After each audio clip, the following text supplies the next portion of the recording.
Welcome to the What to Read Next podcast. In this podcast, your host, Lori Amin, will interview published authors to chat about their work, journey to getting published, and their book recommendations.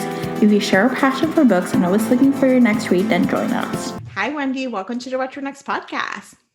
Hi, thanks for having me. So happy to have you here. So tell us a little bit about yourself. Well, I am a writer of psychological suspense, and my fourth thriller actually just came out called Don't Look for Me. And then I also just released an Audible original called Hold Your Breath. So I am just wrapping up all my promotions of that and diving into my next book. Oh my gosh. So I read pretty much all your books, except Hold Your Breath. So now I know I can pick it up. Yeah, that one is only on Audible, and it's a novella. And if you read all my books, then you'll be familiar with Dr. Forrester from All Is Not Forgotten, which was my breakout thriller. Mm-hmm. The one that enabled me to stop my other job as a divorce lawyer and focus full-time on writing. And I brought him back for a novella, which is a great format for this little sequel, but it's also a standalone. You don't have to have read All Is Not Forgotten, but if you have, you'll definitely enjoy seeing what happened to Dr. Forrester 3 years after. So it was a lot of fun to write him again. Oh my gosh, that's so exciting. So what inspired you to become a writer? It's kind of a strange story. I never thought I would be a writer. I was an investment banker right out of college. And then I was a lawyer, and I practiced corporate litigation. And then I became a stay-home mom. And I thought I would just take a few years off.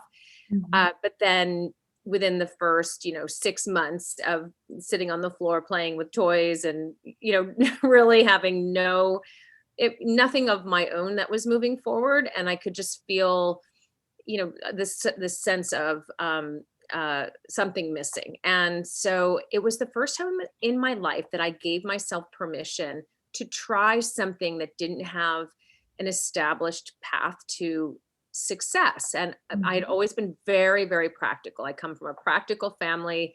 We came from, immigrants who came over from different countries in Europe, and both of my parents were the first of a generation born here. So, there was a lot of American dream, each generation doing better than the next and helping the next to progress and to achieve things.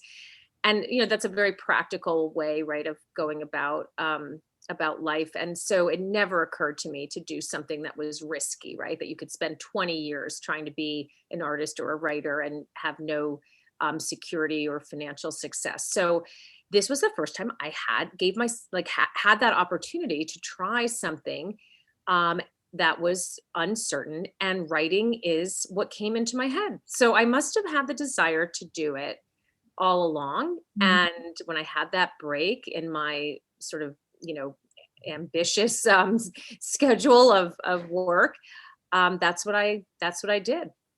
I love this.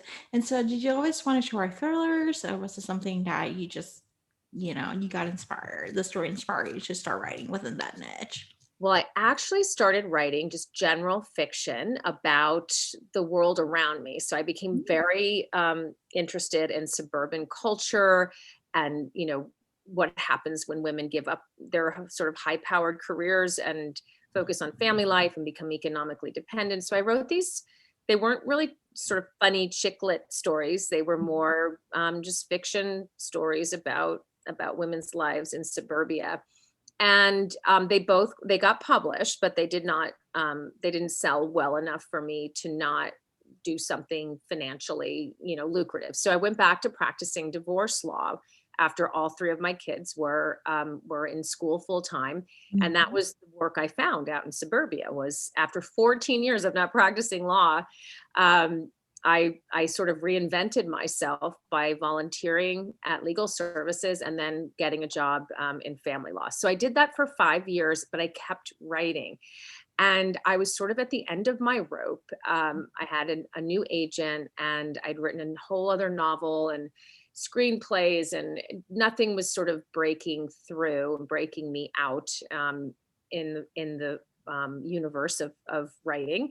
And I asked her, if I'm going to write one last book and really try to make it, what would it be? Like, I've written so many different types of books, and she said, Gone Girl and Girl on a Train, this genre of psychological suspense is exploding, and you already write sort of dark stories, and you have all this training in psychology from working in family law, and maybe that's something you should try. And it was actually the perfect fit. I studied the genre. I had to learn how to write an unreliable narrator and use more close third person and first person, which I hadn't really done before. And so I had to sort of get some new tools in my writer's toolbox, because I'm not a trained writer. I never studied writing. And then I wrote All Is Not Forgotten. And I took a couple months off from my law practice and wrote that novel like so quickly, because it was going to be my last novel. I couldn't keep writing and practicing law, and I'm being a single mom at the time to three, very active boys.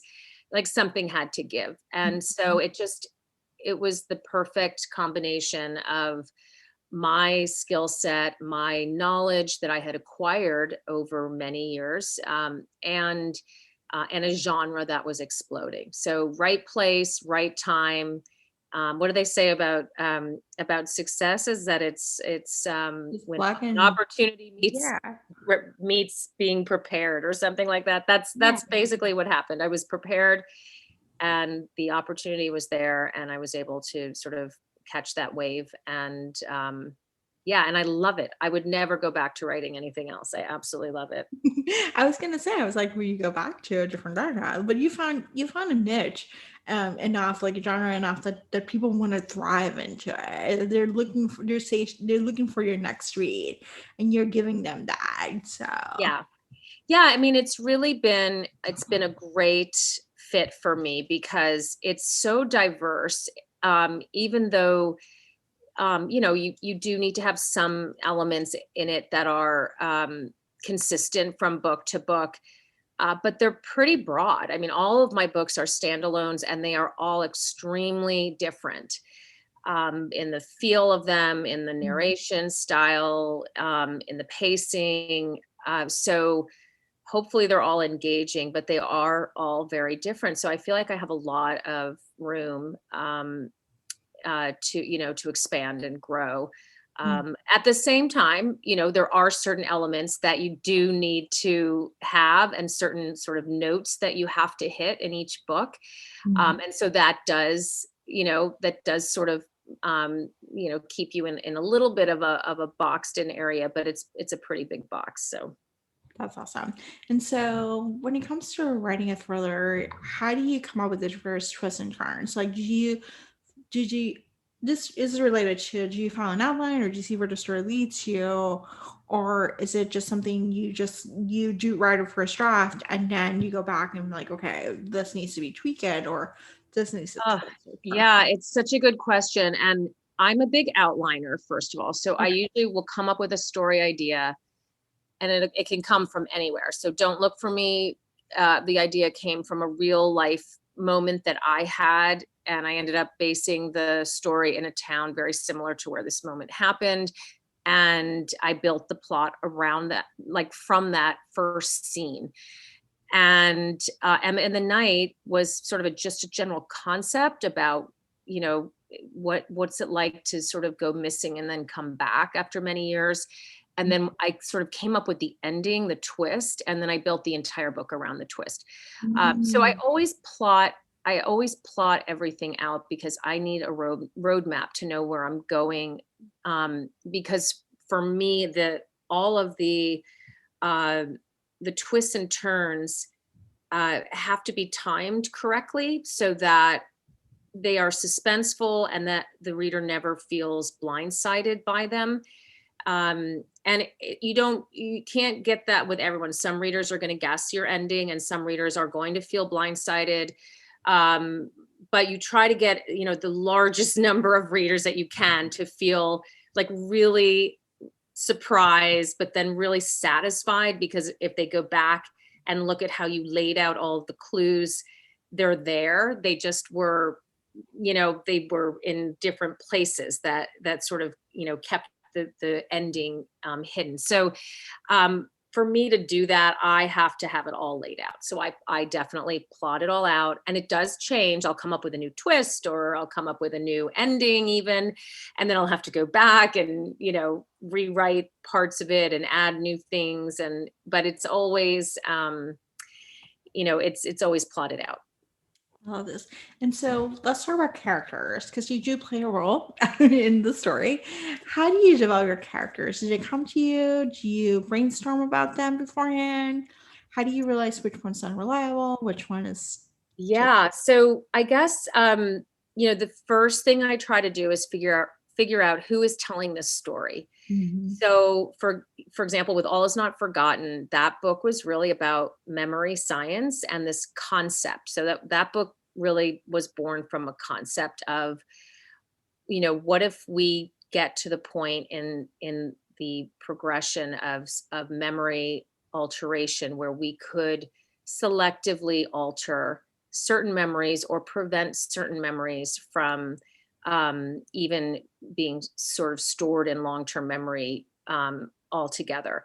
And would that be beneficial? And then what would the implications be for a violent crime where forgetting and not having memory might actually prevent you from getting justice? You might not be able to testify or even help identify your assailants. So that was the concept. And then I knew all the characters who were involved and whose voices I wanted to get out. And I couldn't figure out, who was going to tell this story. So that's always how I approach the characters, unless the book begins with a character.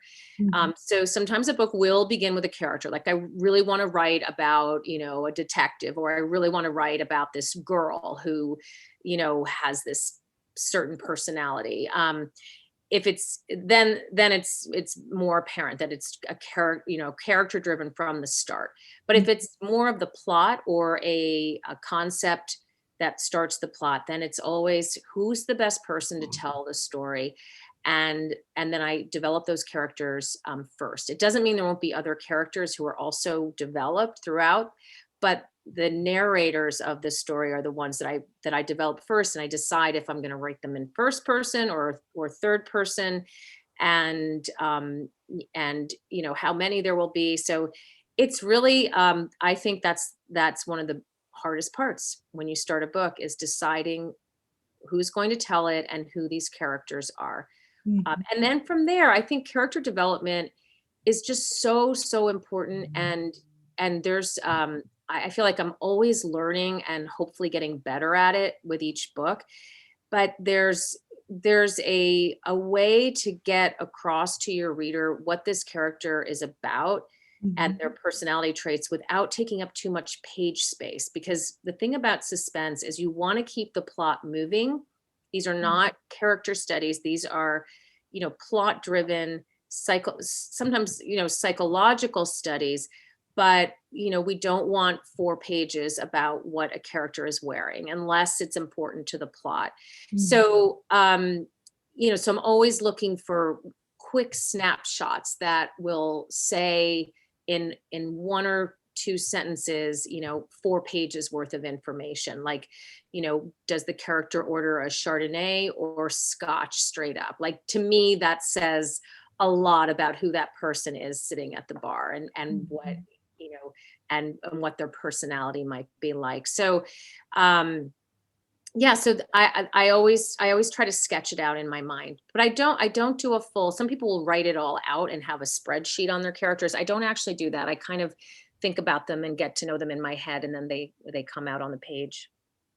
I love this. Yeah, I think it's fascinating how characters are developed, because the author knows more than the reader does. And so, but the author gives us the clues about it. And like you mentioned, like just even saying like what did they drink, it can tell so much about the character itself, like the personality, what exactly they like. Right. Yeah. No, and I truly believe that you have to have an emotional connection to the characters and also a really great plot for a book to be truly compelling and absorbing. And some characters, can be unlikable, but you still find them so fascinating that you want to stay with them and keep reading them.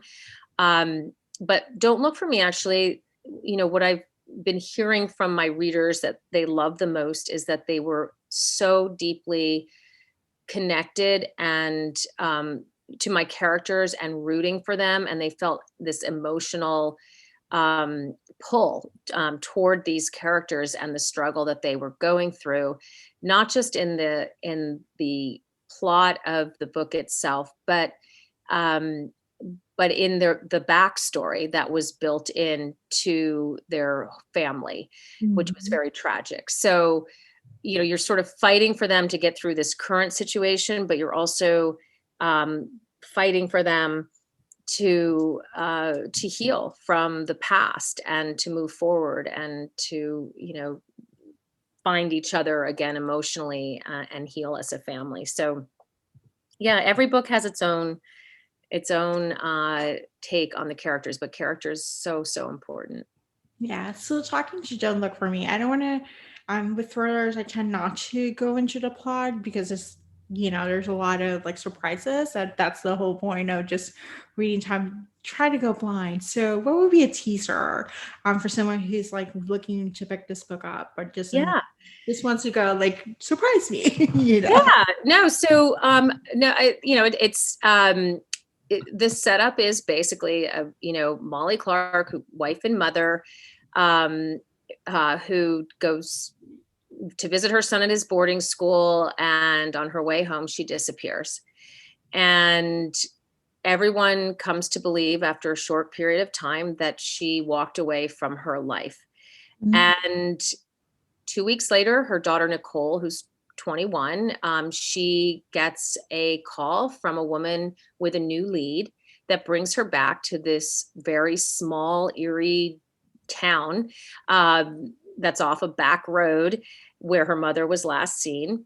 And she is determined to find her mother regardless of the circumstances. Even if she walked away, she's going to find her. And it's this new clue that sort of jolts her out of this emotional sort of stagnant place that they've been.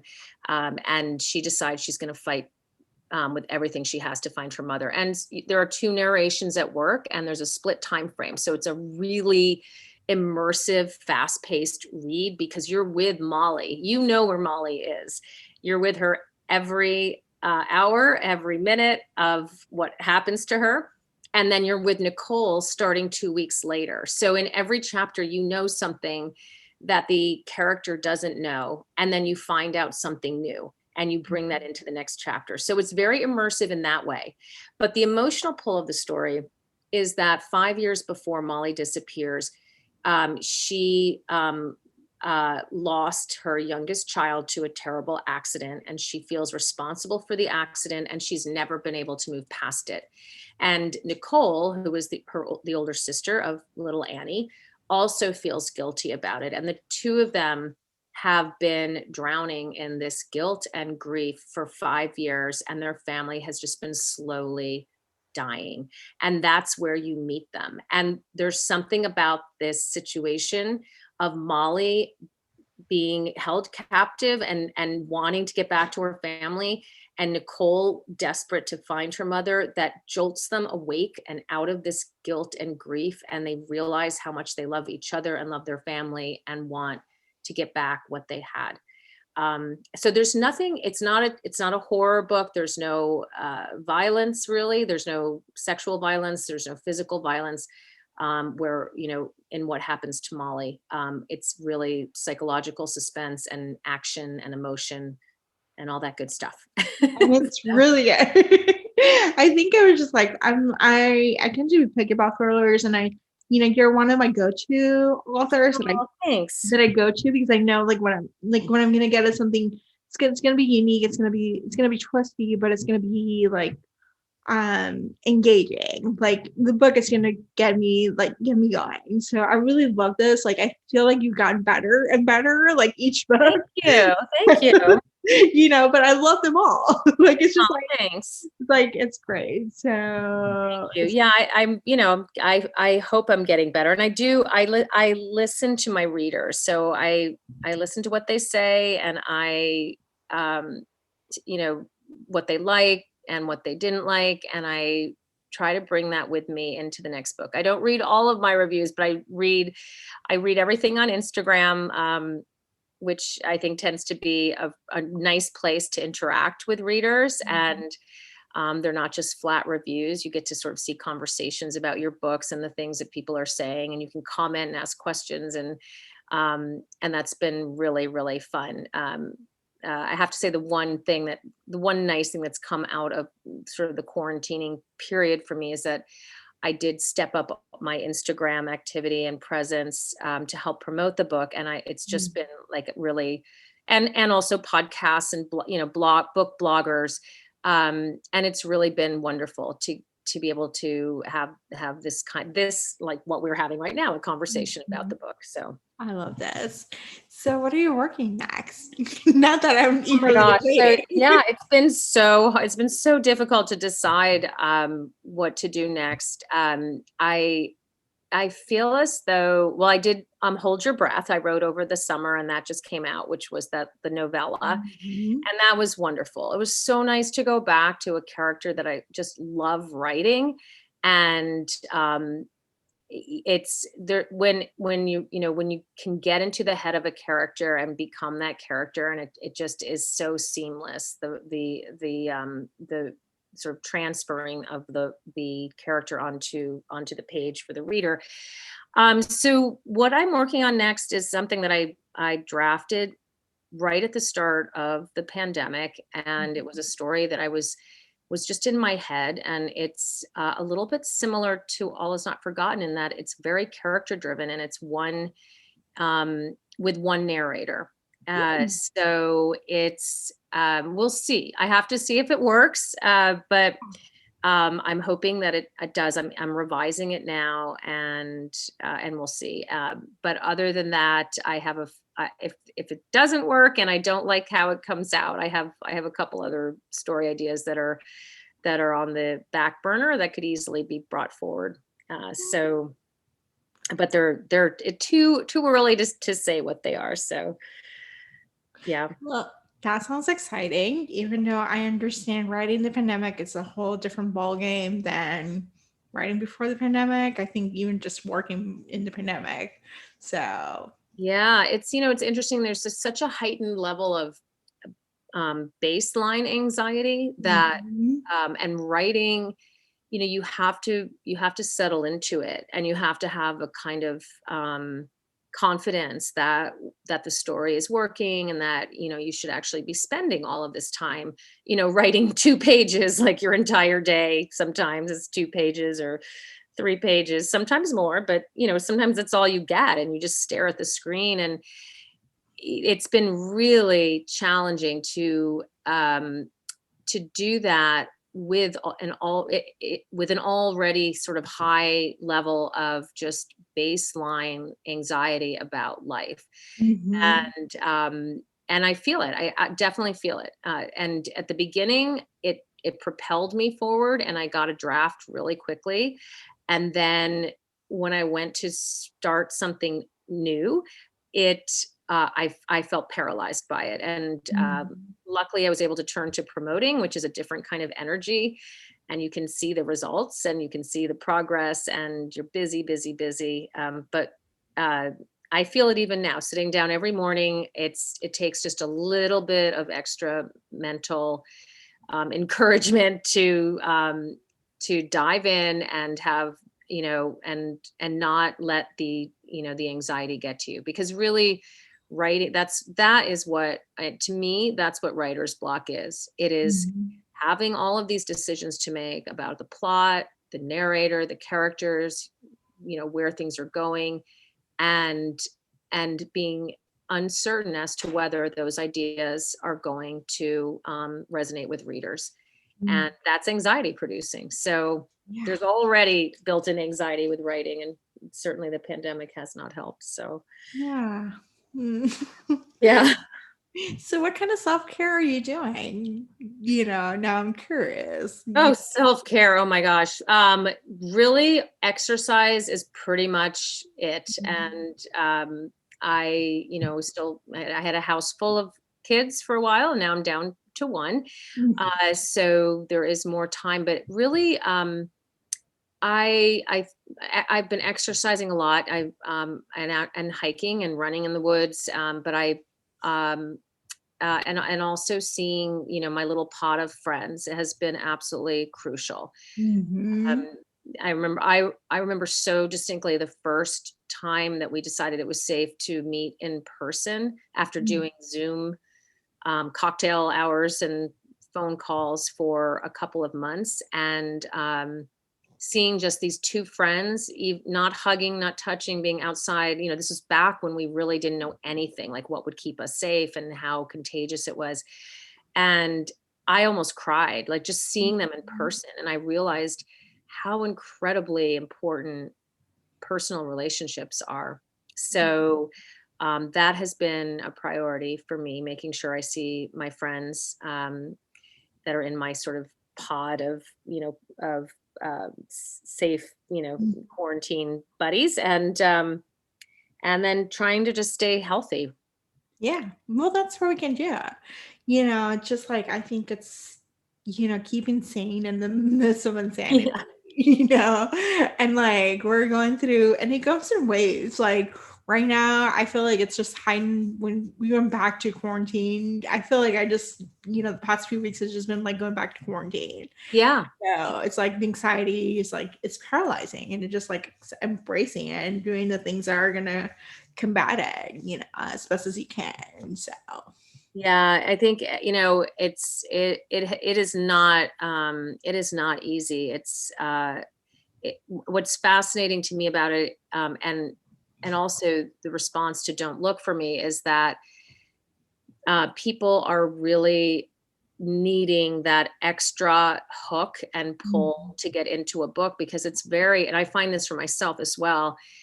The anxiety triggers a fight or flight impulse in us, and yet we can't do either. We're told to stay home and do nothing. And so but when you have that fight or flight instinct triggered, the absolute worst thing you can do is tell yourself that you should sit down and read a book, right? Because you're not looking around, you're not protecting yourself, you're not doing anything to be, proactive, and you're letting your mind go to, be taken away from thinking about what's going to keep you safe. And so I think it takes an extra, amount of immersive and propulsiveness in a book to really make a reader go, be able to dive in and stay engaged.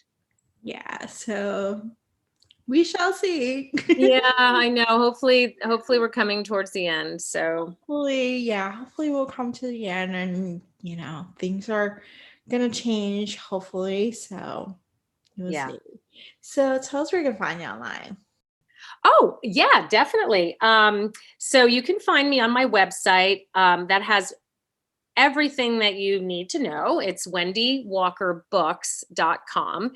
But I'm on Instagram at Wendy Walker Author. And I'm on Facebook at Wendy Walker Author, and on Twitter, Wendy_Walker. So I'm pretty easy to find on all of those social media sites. But if you want to really read more about the books, I have really fun book trailers, video interviews that are, edited and short and kind of fun to watch. With all different author friends on my website. So if you want to see different thriller writers with new books that came out over the past year, I've interviewed a ton of people. So there's a lot of fun stuff on my website. But if you want to just have a quick look at things, definitely Instagram is probably where I have the most presence and the most content. Yeah. So, but I'm easily found. Thank you, Wendy, for being on the show. Thank you so much for having me. Stay safe and sane, and, and hopefully we'll see you again on the other side. If you enjoyed this podcast, feel free to share with friends, subscribe, rate, and review the show. This is the easiest way to support this podcast. Once you connect with fellow romance readers and make new friends, get weekly book recommendations, attend monthly meetups, then join our Patreon community. You can join at whattoreadnextblog.com/Patreon. Romance lovers, check out Queen Bee Reads Etsy shop for cute and comfortable bookish apparel. The shop also features social justice apparel and fun items from some of your favorite TV shows like The Schitt's Creek and The Office. Use code WhatToRead10 to save. Visit whattoreadnextblog.com/QueenBeeReads. What to Read Next podcast is part of the Frolic Podcast Network. Discover new podcasts to love on frolic.media/podcast. Thank you so much for listening and have a great day.